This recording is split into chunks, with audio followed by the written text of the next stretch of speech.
చనిపోయి 38 సంవత్సరాలైన మురళీ గారితో పాటు ఆ రోజు చనిపోయిన నలుగురు సహచరుని ఈరోజు గారు గుర్తించుకుంటూ వాళ్ళ వర్ధంతి కార్యక్రమం సందర్భంగా సేవా కార్యక్రమం చేస్తున్నారు.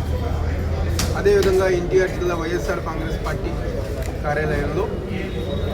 రాష్ట్ర, జిల్లా, నగర, నియోజకవర్గ వైఎస్ఆర్ కాంగ్రెస్ పార్టీ నాయకులు, కార్యకర్తలు, కార్పొరేటర్లు, డిప్యూటీ మేయర్లు, మాజీ డిప్యూటీ మేయర్లు, మాజీ కార్పొరేటర్లు, కోఆప్షన్ సభ్యులు కానివ్వండి, వివిధ హోదాల్లో పనిచేసిన ప్రజలందరూ గారు ఈరోజు మురళీ గారికి నివాళులు అర్పించి ఏదైతే విద్యార్థుల మీద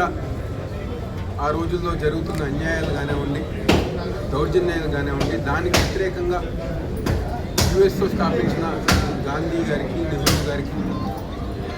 ఒక సోదరుడిగా అండగా ఉండటంతో పాటు ఆ రోజు ఆయన విద్యార్థిగా ఉన్నప్పుడు ఆయనతో ఎవరైతే ఇబ్బంది పడుతున్న విద్యార్థులు ఉన్నారో వాళ్ళకి అన్ని విధాలుగా చదువు రూపంలో, ఆర్థికంగా అనేక విధాలుగా ఆయన సాయం చేస్తున్నారు. ఈరోజు ద్వారా దేశ విదేశాల్లో ఎప్పుడన్నా నేను అమెరికా కానివ్వండి, లండన్ కానీ వెళ్తే అనేక మంది పెద్దలు మేము నెహ్రూ గారితో, గాంధీ గారితో, అదేవిధంగా మరీ ముఖ్యంగా మురళీ గారితో ఎక్కువ సాన్నిధ్యంగా ఉన్నాం. మా అందరిని ఎంతో బాగా చూసుకునేవారు. వాళ్ళే కాకుండా ఈరోజు అనేక మంది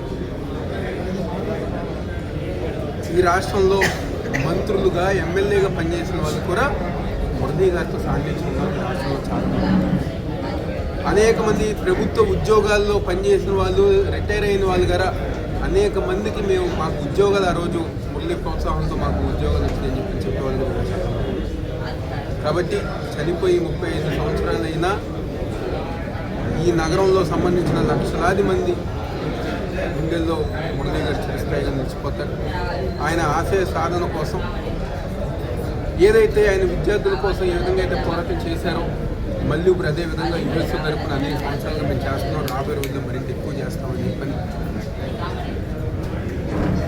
జగన్మోహన్ రెడ్డి గారు ఒక నాయకత్వంలో, వైఎస్ఆర్ కాంగ్రెస్ పార్టీ ఆధ్వర్యంలో దేవినేని మురళీ గారు ఒక ఆశయ సాధన కోసం అందరూ కృషి